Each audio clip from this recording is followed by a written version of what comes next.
A gente olha os números, o Ceará, receita total de 162 milhões, 24% a mais do que em 2023. Ponto importante, né? O Ceará contabilizou ali como maior linha da receita dele os valores pagos pela LFU. Isso representou ali quase um terço da receita total e evitando se alavancar, né? É um clube que não tem um endividamento tão alto quanto outros, né? Estamos falando de um endividamento aí na casa de 100 milhões de reais e controlou os gastos ainda na Série B, né? Então ele teve um déficit de quase 6 milhões de reais, aí arredondando os números, né? Então, uma gestão financeiramente disciplinada, né? E que vai ter esse desafio agora, né? A gente fala muito sobre isso aqui de objetivo primário de todo clube que volta da B é se manter na A. Então, no momento que o Ceará, correndo tudo bem, conseguir a sua manutenção na Série A, ele está olhando para um 2026 com mais capital disponível, né, com mais chance de se desalavancar ainda mais, de dar um superávit.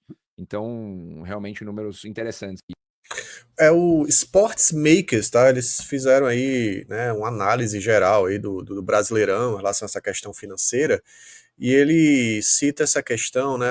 Obviamente a gente, torcedor, a gente quer ver logo o time chegando, batendo na porta e, sabe, chutando a porta dizendo: cheguei, tá aqui, contratações alto nível, mas a gente tem que entender a realidade de um Ceará que volta da Série B e volta até agora bem, né, para a Série A. Obviamente, o retorno do Brasileirão vai ser mais difícil, né? O Ceará vai ter uma sequência muito pesada de jogos e tal, e vai precisar se provar. Mas é um trabalho muito bem feito, até então, da gestão, com o pouco que tem em relação ao orçamento financeiro. Porque é outra realidade, cara. A gente vê o Flamengo aí, eu até fiz um vídeo sobre isso, vou devo soltar hoje, que o Flamengo, claro, o Brasileirão tudo pode acontecer. O Ceará pode vencer o Flamengo no jogo. O Flamengo que acabou de bater no Chelsea, né?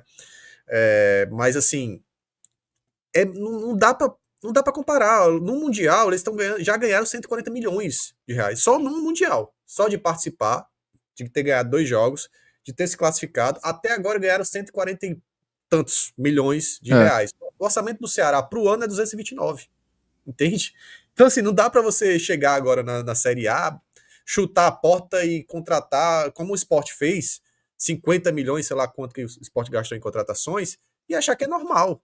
Entende? Existe um processo de crescimento. E aí ele fala aqui nesse vídeo, Klaus, que se o Ceará se mantiver na Série A, né, pro ano que vem, vai aumentar um pouquinho mais o orçamento, mas é uma coisa gradual, né? É uma coisa que É. você vai se preparando, vai ali controlando as dívidas, vai fazendo investimentos, e só com solidez em uma Série A que você consegue mudar um pouco o patamar, mas a gente entende a nossa realidade, e eu acho que você falou bem em relação ao nossa dívida, né? A nossa dívida em relação aos outros clubes não é nada, Não é nada, praticamente. não é nada.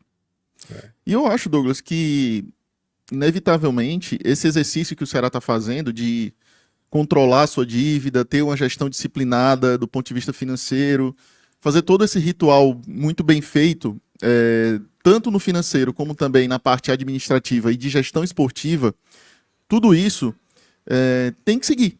Por mais que o remédio seja amargo para o torcedor, de, pô, cadê as grandes contratações, cadê os grandes nomes, vamos investir quanto e tal, eu acho que o trabalho de um departamento, de uma gestão de futebol, ela tem que ter esse caráter mesmo de constante crescimento barra responsabilidade financeira, né? Crescer com responsabilidade.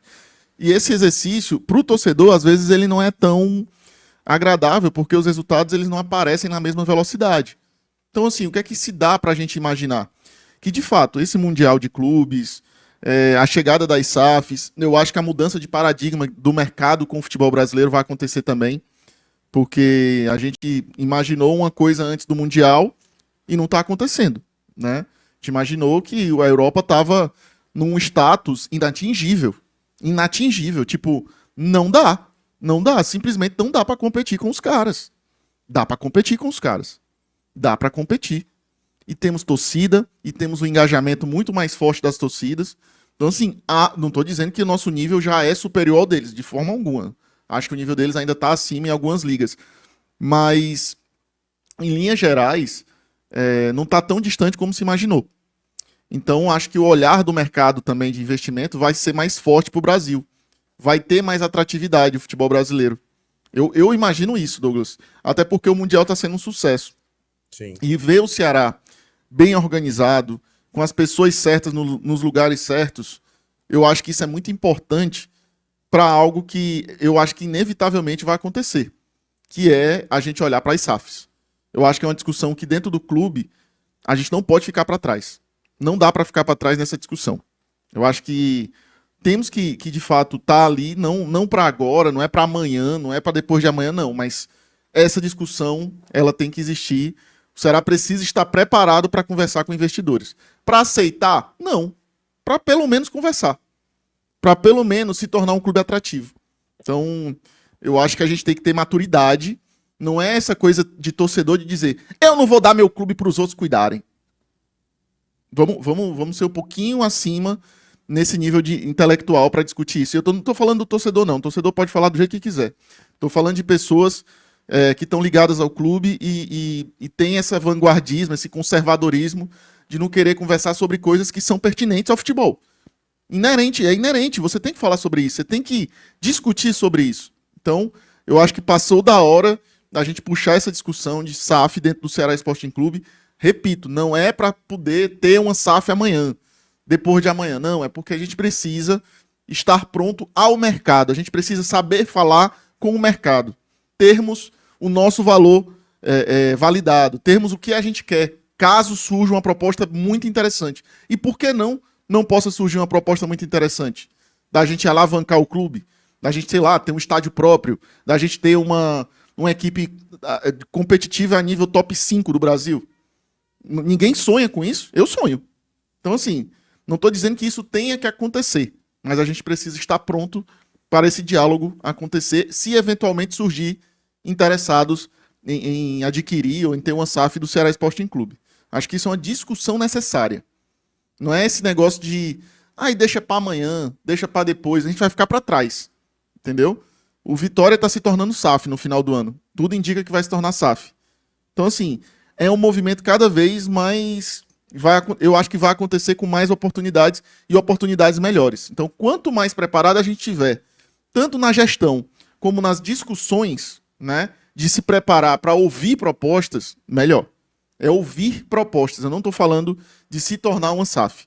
A gente só precisa sermos atrativos, Douglas. Sabe? A gente olhar e dizer, o Ceará está recebendo ali um investidor que quer colocar dinheiro no clube, mas ele não quis, achou a proposta baixa, não é interessante, não é agora que o Ceará quer, mas a gente está aberto a ouvir, porque vai que surge algo fora da curva, mas a gente tem que estar pronto. E é esse ponto que eu toco, assim, temos que estar pronto para essa discussão. Ainda não estamos. E, por outro lado, esse processo de gestão do clube tem que seguir correto, bem centralizado, nem centralizado, mas bem profissionalizado. O futebol hoje é inevitavelmente profissional. E isso desagrada o tradicionalismo do futebol. Pessoas que são muito tradicionais dentro do futebol não gostam disso. Mas o futebol se tornou algo estritamente profissional, né? É físico, é tático, é técnico, é fisiológico, enfim, N áreas que precisam ser evoluídas constantemente. Marketing, financeiro, enfim. Tudo trabalhando com inteligência artificial. As coisas estão evoluindo muito rápido, Douglas. E aí eu espero que as pessoas do clube entendam isso. Quando eu falo pessoas do clube, são pessoas que precisam discutir isso dentro do clube, né? Não estou falando necessariamente da gestão, não. Perfeito, é se preparar, né? Se preparar, realmente tem que estar atento às tendências, e a tendência no futebol muda. A cada temporada as coisas vão mudando, e hoje a gente vê um futebol bem mais até científico, sabe? É um futebol que é realmente cada vez mais profissional, e a gente aqui como torcedor, obviamente a gente vai poder falar, acho que o Ceará precisa contratar tais peças, precisa desse jogador ou daquele jogador, mas hoje eles têm equipamentos, têm recursos, têm instrumentos bem assim avançados a ponto da gente, hoje basicamente a gente dá opinião, mas é uma opinião que não tem o embasamento que hoje os profissionais do futebol têm, né? Como torcedor, a gente vai continuar cobrando resultado, contratações, mas o nível de trabalho hoje está muito além assim do que a gente hoje, como torcedor, pode fazer, né? Pode agregar assim, em relação à opinião, pitacos e por aí vai, tá? Fala galera, você acabou de assistir um corte aqui no BPR, então já sabe, né? Deixa o teu like, compartilha com os amigos, se inscreve se não for inscrito ainda aqui no Bora Pro Racha e pode ficar ligado por aqui que tem muito mais assunto sobre o Vozão, tá bom? Então fica ligado, bora Vozão, bora pro Racha.